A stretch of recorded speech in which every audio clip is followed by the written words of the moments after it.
السلام علیکم۔ آج لا ایشوز کے حوالے سے ہمارا ایک بڑا دلچسپ کیس ہے جس سے کہ نئی راہیں کھلتی ہیں اور نئے معاملات سامنے آتے ہیں، کیونکہ جو بہنیں بچیاں جن کا سماج جہیز کا کیس عدالتوں میں چل رہا ہے، ان کو بہت ساروں کو اس بات کا علم ہی نہیں ہوتا کہ کبھی کبھی ایک چھوٹا سا بیان حلفی آپ کے کیس میں کس قدر مدد کر سکتا ہے۔ اسی طرح کے کیس 2021 میں بلوچستان کی عدالت میں سامنے آیا، جس میں سامان جہیز کے حوالے سے جو یہ کیس تھا، اور یہ بڑا دلچسپ کیس تھا کیونکہ اکثر عدالتوں میں ایسے مقدمے سامنے آتے ہیں جن سے بہت کچھ سیکھنے کو ملتا ہے، اور ساتھ ساتھ اس حقیقت کا بھی ادراک ہوتا ہے کہ عدالتیں اپنا عدالتی ذہن کس طرح استعمال کرتی ہیں، کیونکہ اس بات کا علم تو سبھی کو ہونا چاہیے کہ قانون کوئی موم کی ناک نہیں جسے جس طرح چاہے موڑ لیا جائے۔ ایسا دلچسپ کیس بلوچستان کی عدالت میں سامنے آیا۔ کیس سامان جہیز سے متعلق تھا، جس میں بیوی نے اپنے شوہر پر سامان جہیز کی واپسی کا کیس دائر کیا تھا۔ شوہر نے بجائے جواب دعویٰ دینے کی ایک درخواست دی، جس میں اس نے کہا کہ بیوی سامان جہیز کی واپسی کے لیے حلف اٹھائے۔ حلف دراصل قرآن پاک پر ہاتھ رکھ کر ایک مخصوص قسم کا بیان دینے کو کہتے ہیں، اور اس میں یہ بھی کہا جاتا ہے کہ اگر میں جھوٹا ہوا تو مجھ پر اللہ کا عذاب۔ کوئی بھی مسلمان مرد یا عورت اگر حلف اٹھا لیں تو اس کے بیان پر ہی معاملہ عدالت میں طے ہو جاتا ہے۔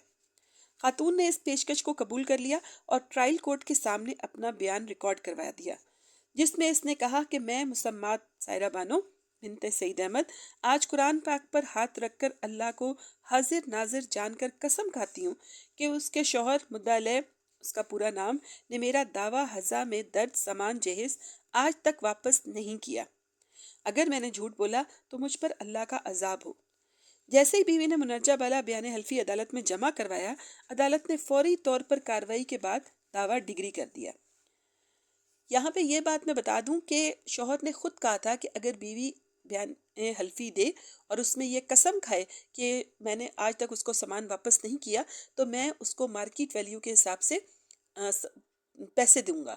جب وہ یہ کہہ چکا تھا تو اب مدعا علیہ نے جو ہے، اس کی ظاہری بات ہے دعویٰ عدالت نے فوری طور پہ ڈگری کرنا تھا۔ مدعا علیہ نے اس ڈگری کے خلاف اپیل کی، جو کہ ظاہری بات ہے خارج ہونی تھی اور خارج ہوگی۔ اس کے بعد شوہر نے ہائی کورٹ چلا گیا۔ اس نے ریٹ پٹیشن دائر کی اور اس میں اس نے جواز لیا کہ بیان حلفی کے جمع کرانے کے بعد عالی عدالت نے ڈگری جاری کرنے میں غلطی کی۔ یہ قانون شہادت 1984 کے آرٹیکل 163 کی خلاف ورزی ہے اور قابل اطلاق نہیں ہے۔ اس کے علاوہ اس نے کہا کہ بیوی کا حلفیہ بیان قانون سے متضاد ہے، اس بنا پر فیصلہ نہیں دیا جا سکتا۔ اس نے مزید کہا کہ قانون شہادت 1984 کے آرٹیکل 163 کے تحت بیوی کو چاہیے تھا کہ وہ ایسی آفر کرتی، لیکن بیوی نے ایسی کوئی آفر نہیں کی۔ خاوند نے کہا کہ ٹرائل کورٹ نے قانون کی غلط تشریح کی اور خاوند کو موقع ہی نہیں دیا کہ اور مقدمے کا فیصلہ خاص حلف پر فوری طور پر کر دیا۔ ہائی کورٹ میں جب یہ معاملہ پیش ہوا تو ہائی کورٹ نے کہا کہ سب سے پہلے تو یہ واضح ہے کہ قانون شہادت 1984 کے احکامات عالی عدالت کی کارروائی میں قابل اطلاق ہی نہیں ہوتے۔ یہاں میں مختصر سے بتا دوں کہ مجموعہ ضابطہ دیوانی یعنی سی پی سی اور قانون شہادت کا اس وجہ سے عائلی مقدمات میں اطلاق نہیں ہوتا کیونکہ عائلی معاملات کو طوالت سے بچایا جاتا ہے تاکہ معاملے طویل نہ ہوں، کیونکہ یہ کاروائیاں تھوڑی لمبی ہوتی ہیں اور اس میں پھر عدالتیں جلدی کارروائی نپٹانے کے لیے اس کا اطلاق ہی نہیں کرتی۔ عائلی عدالت اپنے کارروائی خود انتظام کرتی ہے اور یہ قانون شہادت 1984 کے احکامات کی پابند نہیں ہے۔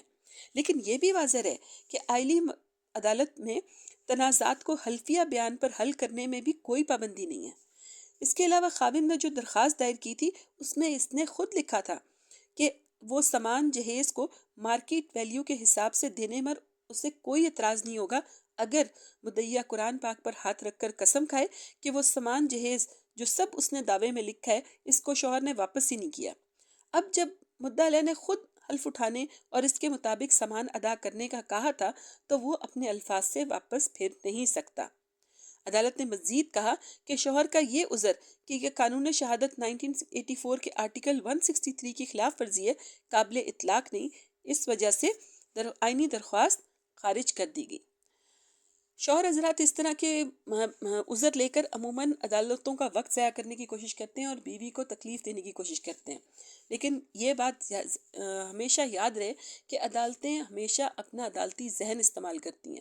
عدالت کے سامنے دونوں فریق برابر ہوتے ہیں۔ اب اس طرح کے کیس جو ہمارے سامنے آتے ہیں اس میں یہ واضح ہو جاتا ہے کہ جب ایک دفعہ کوئی بھی فریق، چاہے وہ بیوی ہو یا چاہے وہ شوہر ہو، جب وہ ایک دفعہ ایک بیان لے لے تو پھر وہ اپنے الفاظ سے واپس پھر نہیں سکتا۔ یہی اس کیس میں ہوا تھا، بیوی کو سامان جہیز کی مطابق رقم دی گئی اور یہ سارا معاملہ نپٹا دیا گیا۔ اسی طرح کے اور دلچسپ کیس لے کر آپ کے سامنے آتے رہیں گے۔ یہاں پہ میں ایک چھوٹی سی بات یہ کہنا چاہوں گی کہ اگر آپ میں سے کسی کا بھی کوئی بھی سوال ہو تو آپ کمنٹس میں پوچھ سکتے ہیں، اور پھر میں کوشش کروں گی کہ میں اس پر بھی ویڈیو بنا کر آپ کے ساتھ شیئر کروں، اور کوئی سوال ہوگا تو میں پوری کوشش ہوگی اگر مجھے جواب آتا ہوگا، کیونکہ ہر انسان کا علم محدود ہوتا ہے، میں کوئی عقل کل نہیں یا میرے پاس علم کل نہیں ہے، تو اگر مجھے آتا ہوگا تو میں ضرور اس کا جواب دوں گی۔ تو انشاءاللہ تعالیٰ اپنی دعاؤں میں یاد رکھیے، اور نئے کیس کے ساتھ جلد حاضر ہوتے ہیں۔ جزاک اللہ خیرہ۔